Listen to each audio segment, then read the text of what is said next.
building the one. It's time for Alex Jones!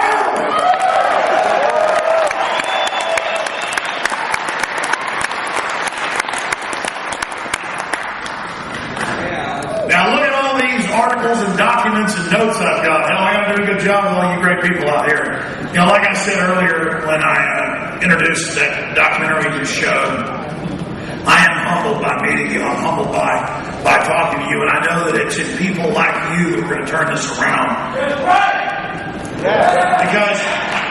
Because we don't have a choice. How many times have we been lied to? How many times have we caught the system doing everything it can, not just to rob us, but to try to ruin our lives so that we're weak and poor and dominated by them so they can control our destiny? I don't like that. I want to see humanity doing well.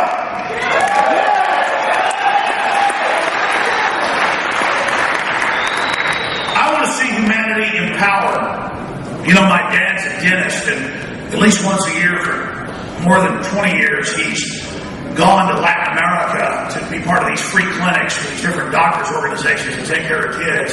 And he told me the same stories that my uncle told me, who did years of work as a missionary in Central and South America. And he said, you know, you don't appreciate life, even though my uncle was in Vietnam, a helicopter pilot, until you see children in orphanages where the orphanages don't even have the money to pay for food. There's little kids with their rib cages sticking out. That's what we're talking about. You have to realize, I have to realize, and really let it burn into our brains that more than 15 million children, according to the UN and their own numbers, it's probably higher, 15 million children a year starve to death on this planet. And another 20 million adults. And our corrupt, stinking, corporate, fascist government pays farmers not to produce food. Evil! And it's not just they're trying to protect our markets. Then you find out that they've got all these endless white papers, as many as you could ever read. Every day, Aaron Dyke's doing research, and others in my crew bring in, this is on the Rockefeller Foundation, this is on the Carnegie Foundation, this is on the Ford Foundation, here's a Planned Parenthood document, oh, where is it? It's on, this university site, archive, talking about how in the 30s, 40s, and 50s, we got to shut food off to people to kill them. And then some people say, well, there are too many people. I love the yuppies that'll say, well, okay, there is a population control agenda, but there are too many of those people. And I'm like, don't you get it, you little jackass bastard? You think you're part of the system? Your water, your food, your vaccines, it's all jacked with the same stuff, you little piece of crap!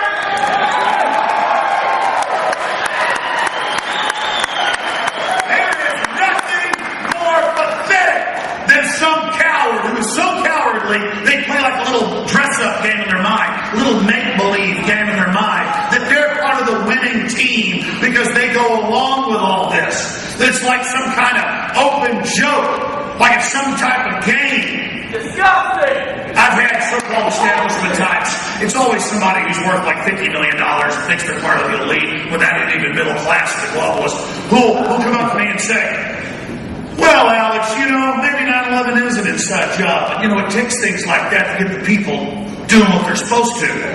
Like this sack of garbage thinks they're part of the system because they can understand false flag terror and understand that's what it takes to defend America. No, if they did evil things like that to defeat evil, it'd be evil, because you can't become evil to defeat evil like the ring of Sauron in Lord of the Rings. Doesn't work that way. But they're not using evil to defeat evil. They're not even following that fallacy. They have given themselves totally over to it. The globalists compete with each other to see who is the most wicked and ruthless. And in that process have become total madmen, as I documented in this earlier presentation that you saw. And that was only the tip of the iceberg. Our problem in compiling that 40 minutes was that there was so much we didn't get to, so much that we couldn't cover, so much that we couldn't show you how much crisis this world is in. Now, with that said, I've given you the blueprint of madmen. I want to give you the blueprint to defeat the New World Order.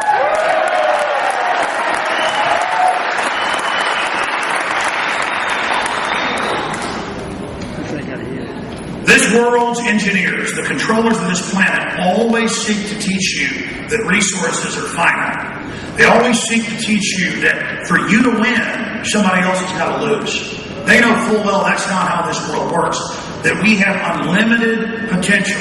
That we're made in the image of the Creator. Whether you believe in that or not, humankind has given us Beethoven, literature.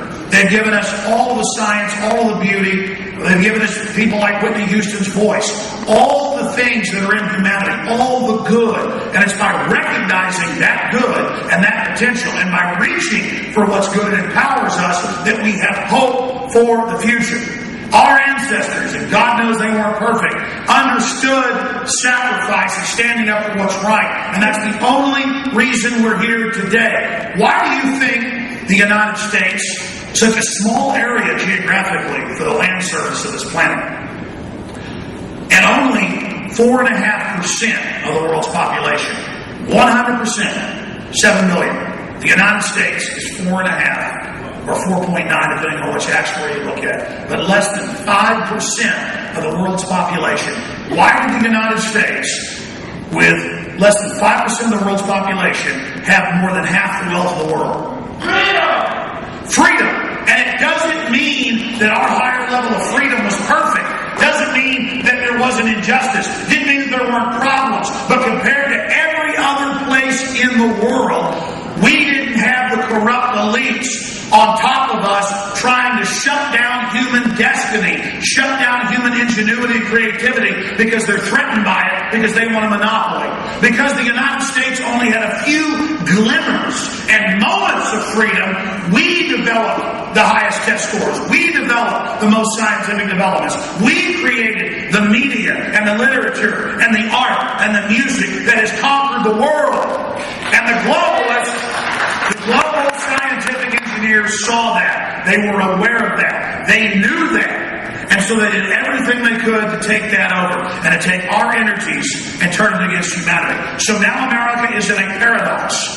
America, right here at this center place where we live, make no mistake, is where the battle will be fought. It's where the decisions will be made. We are the great evil empire, but we are also the great deliverer from the tyranny. But we have to decide who we are.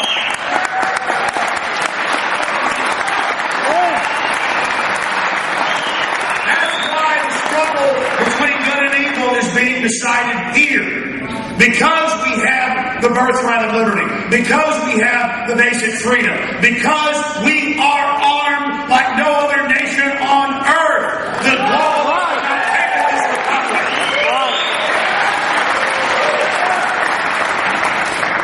I've never been able to do this on the radio. I can never get to the second point without going off on a rant.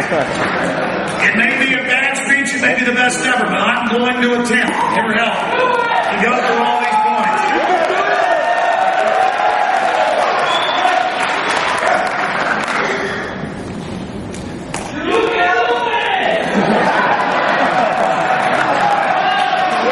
All right, I'll start at the top.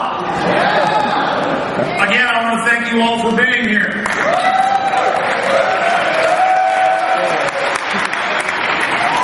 I want to thank my crew. I also want to thank all of you. I love that Teddy Roosevelt quote. I should have had it as I could put it properly, but forget the critic, the person who's not in the arena. What matters is the person who is in the arena, who knows the great challenges, the great struggles. Because even if you fail, at least you tried to dare greatly. That's what matters. It's trying. That's where it all starts, is taking action. That's what's fulfilling. And I want to say this to you here and now. Because I was told several times last week and again today that I am the 21st century Paul Revere. And I said, no. You are the 21st century Paul Revere.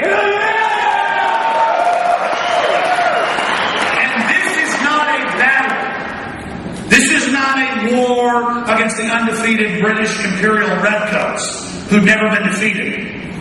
And George Washington lost almost every battle for 5 years, but they persevered. It was the continuing to fight. It was the resistance that was the victory. That's why the system attacks that victory, because it hates it. Anything the New World Order attacks, you better believe that's where the liberty is. That's where the freedom is. That's what's good. Not because it's perfect, but like King David in the Bible, the heart is right. That's what matters. None of us are perfect. And the system will try to tell us how we're bad, how we're impure, and how we're not good. None of that matters. It's our hearts that matter. It's what we stand for. It's who we are. And the final equation that matters. Do we serve light, or do we serve the murdering, destructive darkness? That's the question that you must decide. And it's a decision you must make. The system tells you there's not that decision. Because that decision is there, and that decision is where all the power in this universe resides. As Martin Luther King said, the universe bends towards justice. Providence is on the side of justice.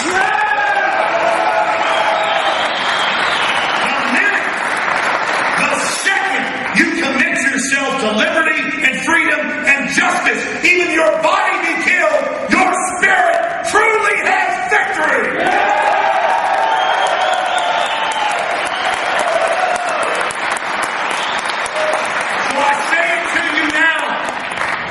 We are all Paul revered. And we're not just fighting for freedom in North America. This is 1776 worldwide.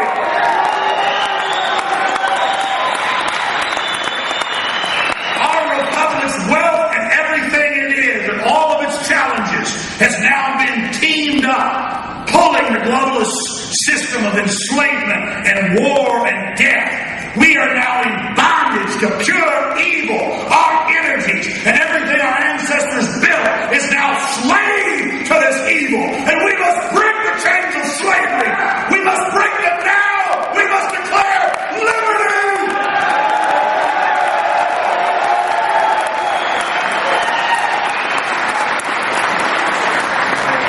Now those are just the notes I've heard them talk about.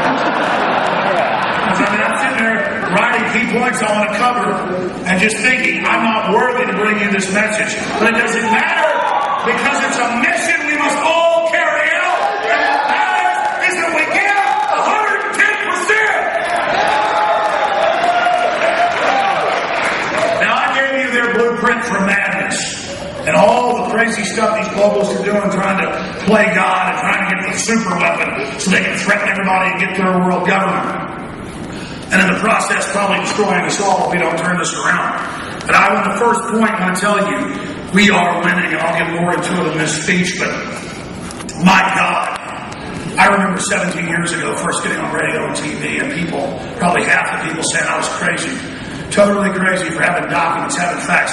I don't hear that now. I hear almost no one disagree with us on the facts because it's all out in the open. The enemy's uncloaked. It's moving in on us 1,000,000 miles an hour right now. Instead, they say, fine, but you can't do anything about it. So we've gone from denying this is going on to, okay, it's going on, but you can't do anything about it. That's right. That's right. When the enemy comes in, the Spirit of the Lord will lift up a standard against it. I hate to preach at you, but that's just what comes out of me as we face this evil. Because the New World Order, they believe, and let me tell you what they believe in. You give it any name you want, and quite frankly, devil ain't evil enough for it. Now, continuing here, we must develop a blueprint to defeat the New World Order. We are winning. We are having victories because humanity has power. And real men and women who have power, who have love, who have strength, who have courage, we always are ashamed of our power. We're always meek and humble in the face of evil. And we think that it's just our job to lay down to it. I'm here to tell you, it's time for humanity to stand up. Because evil is coming down on our children. Evil is coming down on our communities. Evil is coming down on us with all their plagues and all their disease and all their corruption that they gain power out of. And it's time for humanity to stand up in the info war and say, I don't know what's going to happen at the end of this, but you want to fight, you got to believe you got it.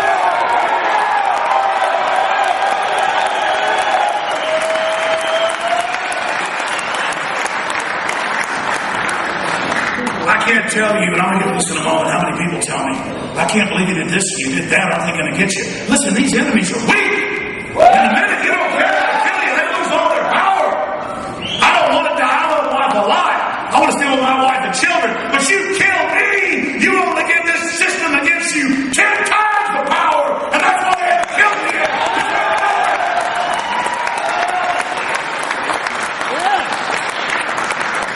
So you have the power.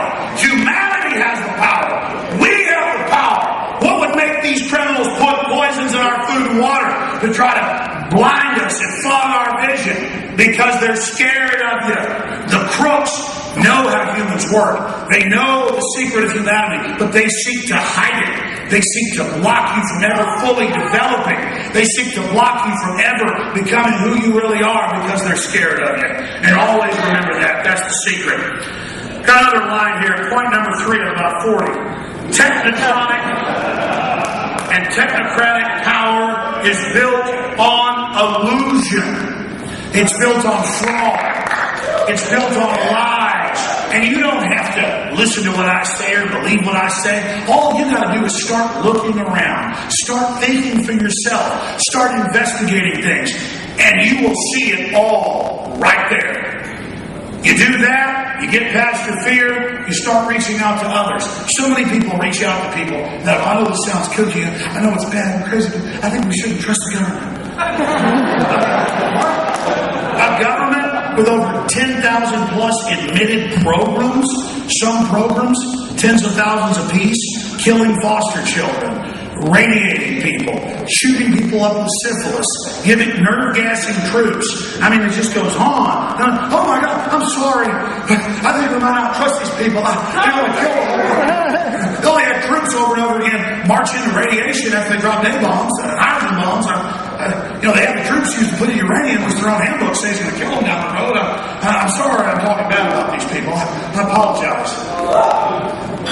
I mean, think of how crazy that is. They just invest this because it's the system. It's the establishment. And all of us do it. We're all part of the system one way or another. So, well, you've done well now in the system. Now time to go to the next level and join the team. Be pragmatic.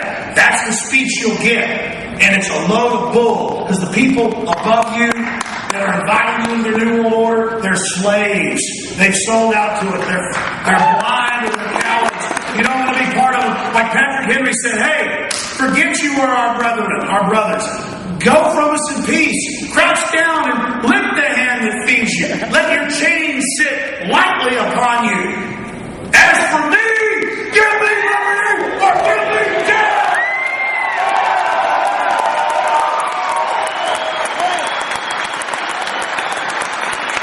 You don't think the central bankers, through fraud and just fiat garbage they made up and paid politicians to say was money, took over. And when I can't believe we took over with this con game. What are we going to do? We got some scientists, they start poisoning the water, I'll dumb them down. We can get rid of a bunch of them and they won't wake up to this. This is really a good deal. We got some scientists that said they can make you live forever too. Well, let's kill all these people.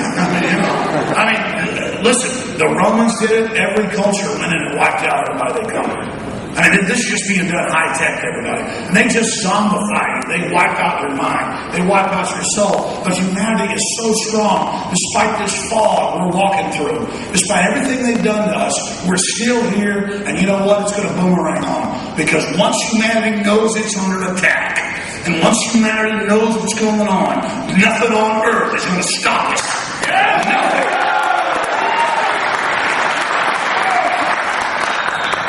And I'll issue another message to the global controllers and their camp followers and all their servants and all their slaves. We're not just trying to save humanity here. You people are clearly going to destroy yourselves. I covered that earlier. The genetic engineering, the weapons, the antimatter weapons, all the crazy stuff you guys are doing, trying to one-up each other. Oh, really? You did that? We just produced something that'll kill 99% of people we release it. Oh, that's really great.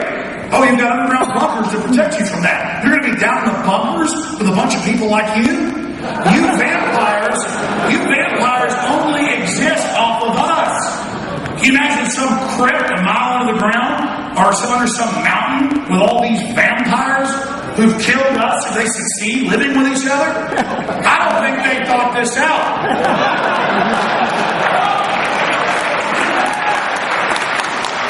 Now we've got to point number 4 now.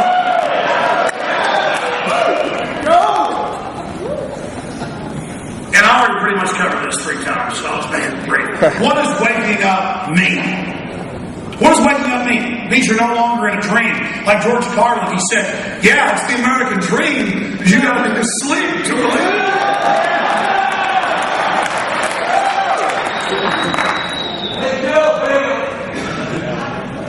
And if you expand on that, what does it mean to be awake? It just means you look into things. It means you don't just automatically buy what you're being told. It means, again, people say, oh, Alex Jones, and people think the way he wants. Believe the way I want. I mean, I'm so tuned into what's going on in the world, I can't even handle the stream of information. I'm more like an egg frying on a pan or something. Talk about brain on drugs, talk about brain on reality. Look, I know why people tune out of reality, because it's hardcore. I don't need any drugs to take a ride on this machine. And I'm not just talking about the ugly things in the world. Let me tell you something. I watch my young daughters running around playing games and drawing or fighting with each other.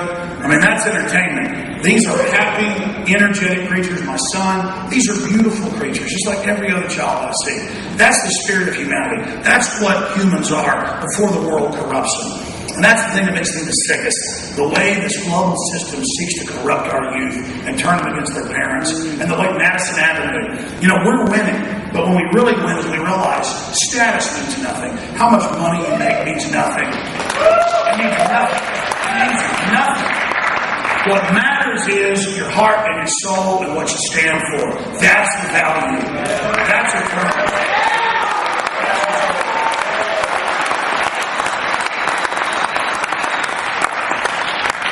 And that brings us now to the subject of trendies.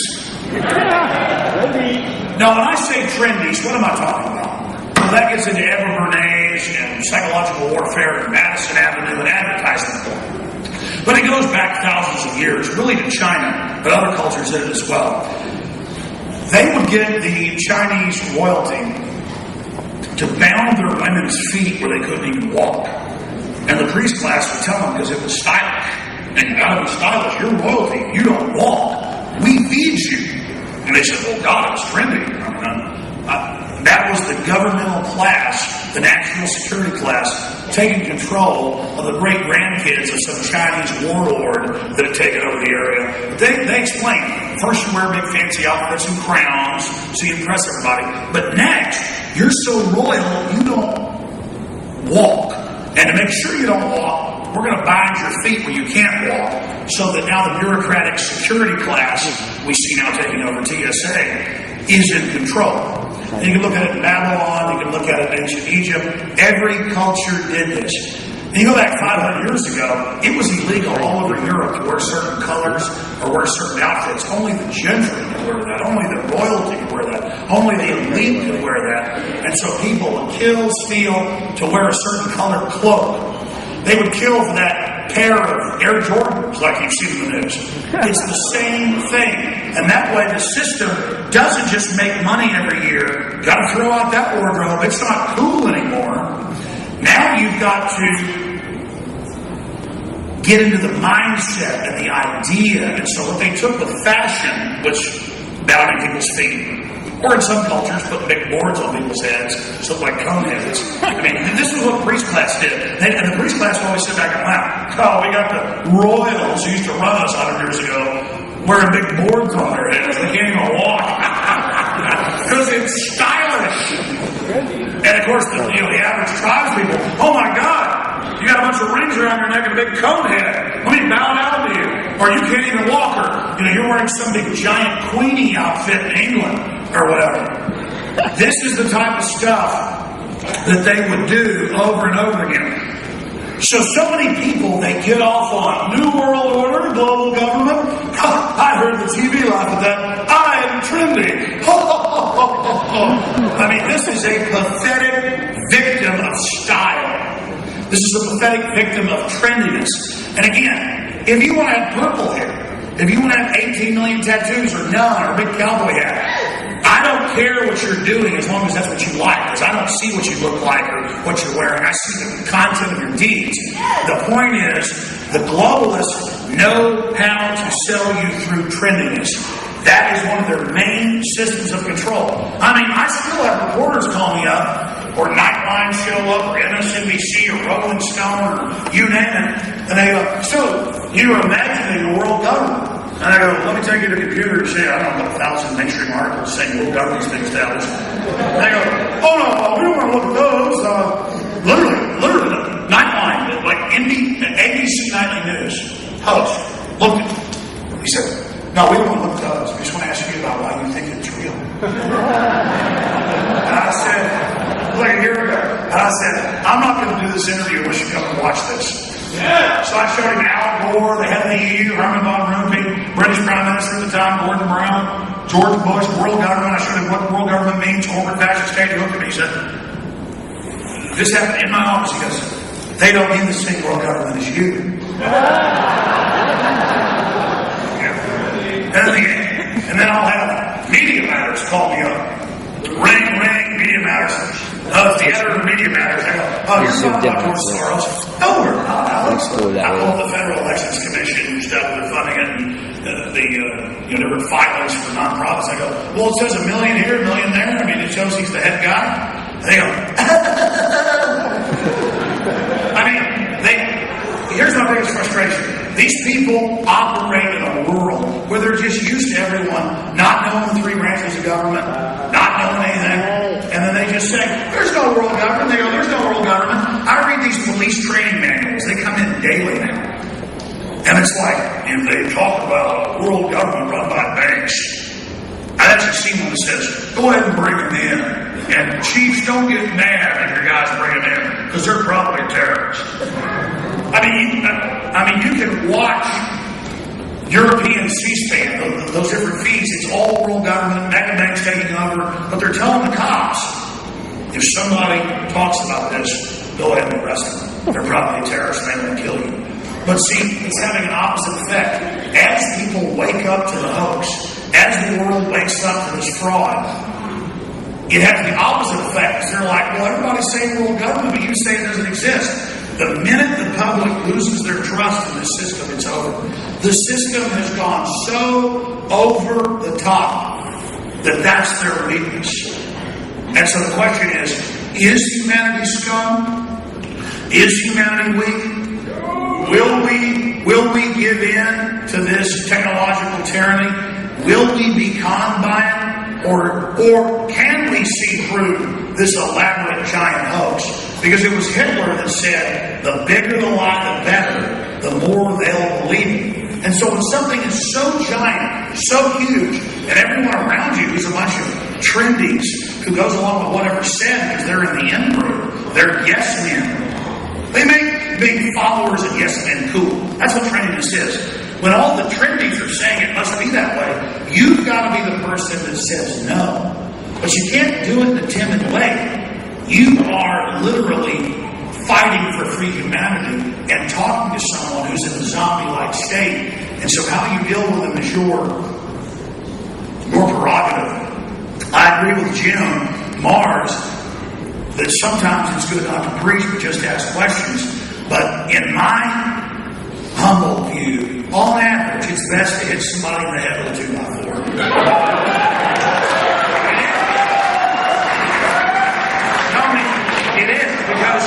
Because here, I'm spending my time trying to warn somebody about something. I mean, I'm talking to some yuppie or trendy who's saying something to me.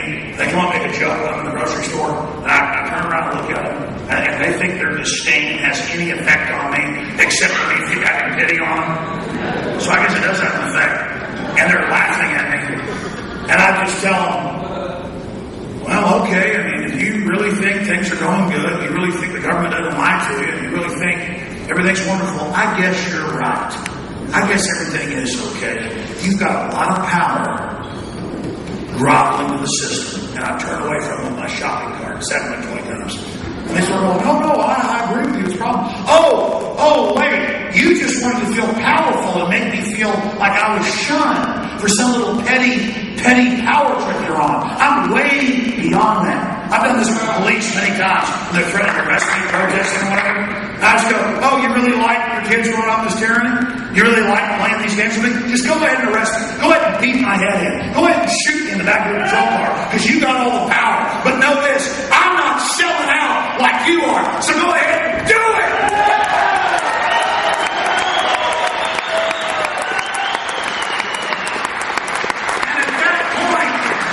Groveling in the system lose all their power, because I don't care anymore, and I'm beyond all your games. I'm beyond your whole matrix, your whole system of bullshit. It's over.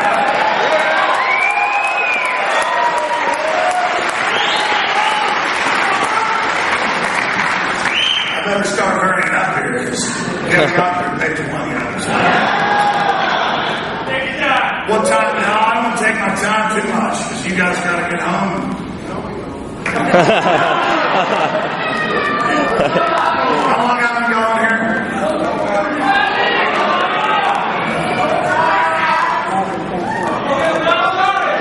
I'll go for another hour, don't worry. No, seriously, when I talk to you, when I meet you in person, I'm just like, my God, why am I the person even up here doing this? I mean, humanity has got so much strength. We've got all the cards in our hand, and we just play them. That's all we got to do. Human destiny. We control our environment. Technocrats are engineering us.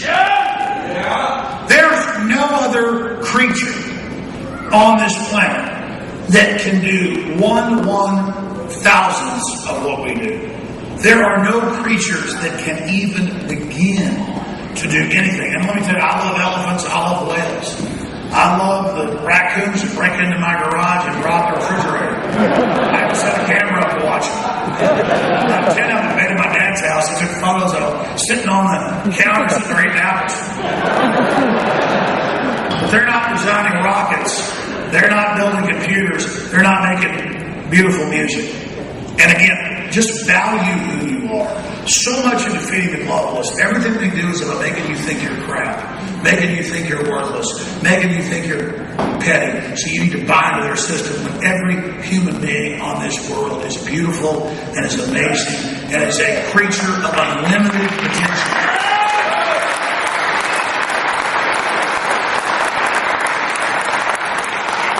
But we are able to control our environment.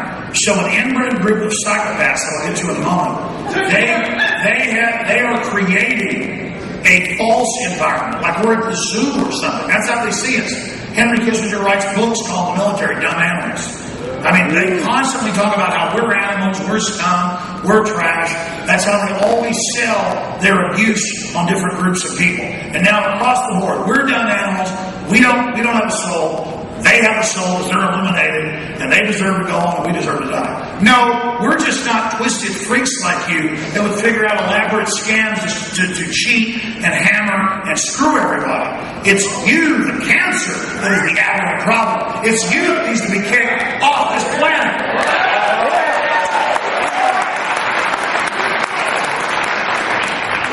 So we control our environment, just like this theater.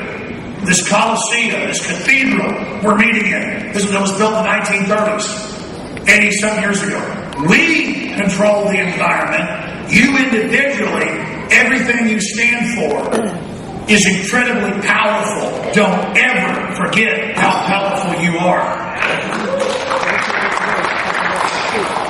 So the social engineers have created this artificial system. It's not complete yet. People say, well, they have total control, Alex. No, they're trying to get in control. They've got a lot of power. They're able to steer things. And we're in there trying to steer the ship away from despotism towards freedom.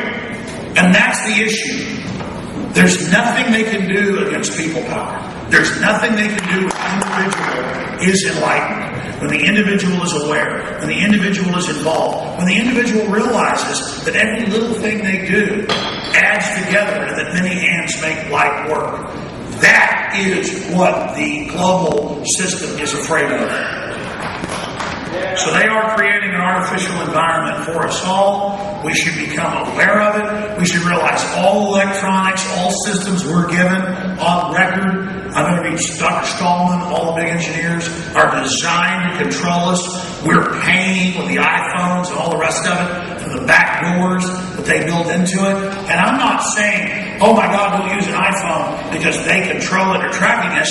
Just realize you've got a powerful enemy weapon that's meant to be used against you, and you better use it against them. Because a weapon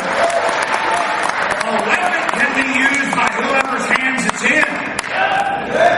Realize this is powerful technology. This is Star Trek right here.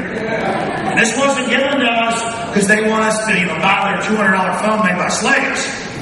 It's given to us because it's meant to track and control us. So we're going to use this tool against them. And while we use the tool, we're going to talk about the Trojan horse built into it. You understand that? We're getting in the ring with the system. That's what we're doing. And we're aware of who we're in the ring with. Now, moving quicker here. Fighting tyranny is not work. It is destiny. It is fulfillment. Survival is winning. Wonderment is winning. Realizing how beautiful life is. Watching flowers grow outside your house. Or ants building a ant bed. Or watching your children play. This is all incredible. And we're not going to get fulfillment from the globalist, brainwashing corporate system. We're going to get fulfillment from what it is to be alive on a planet hurtling through space, orbiting the sun in the Milky Way galaxy. Now with that, I got to give you a line from a Rush song. Put aside the alienation, get on with the fascination, the real relation, the underlying theme. Reality is what matters. Look, I can talk to millions of people, more than 3 million people a day. But there is so much more energy. It is so much more real to actually be here with you now. And I want to talk about this. Here's Wired Magazine, the latest issue that Rob Jacobson bought and brought to me. Your next car will drive itself. And they've already said. And a whole bunch of states already have robot 18-wheelers and robot cars. And they're already saying, as I said they would do 5 years ago, the robot cars have less wrecks. Maybe you shouldn't be allowed to drive. And the robot cars are watching you. And the robot cars know when you've been naughty. And I've got all these articles, how they're going to do it. Just like all the drones. Oh, you think the military loves Ron Paul and was waking up? Yeah. We got like 10 years and everything's combat droids on the ground. And AI, self-aware, autonomous kill drones. The New World Order is taking all your energy, all your work, all the science you develop, all the things you do, and building a Skynet. You know, Skynet predates Terminator. The Terminator isn't life imitating art, it's art imitating life. You can go pull up Pentagon documents about a Skygrid Skynet from the 70s and all the drones they were going to have. And then I interviewed the former head of Star Wars program. He said by the late 70s, we were told it was launched in the 80s, they already had hundreds of drones in orbit with Sabo DU rounds that could decapitate every government on Earth in 1 hour in the 1970s. That's where the national security state is. That's where your money went. That was almost 40 years ago. Why do you think they're so arrogant? But despite the fact that they have all that power, they're still scared of you for a good reason. If we could turn this around before they get their automated robot system in place, we've got a good chance of beating them. Once that robot system's in place, then it's time for God to step in. Yeah.